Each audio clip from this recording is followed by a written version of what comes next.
At meron pong nag-text sa akin sa magitan ng emissary, ng abogado ng Diskaya, Mr. President. Meron po palang isang congressman, kanina pong nag-hearing sila, nakausap yung abogado ng Diskaya.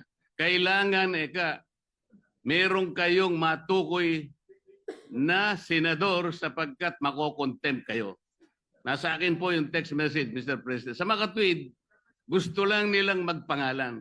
Hindi po mabuti yun. Kailangan po, sa tulong na rin po ni Senator Lacson, total naumpisan na yung mga contractors, naumpisan na itong mga kawani at opisyalis ng TPWH na talagang kandidato na po talaga sa impyerno, matukoy po talaga kung sino-sino po yung palaging kausap ni Yusek Cabral na sila po yung sindikato dito.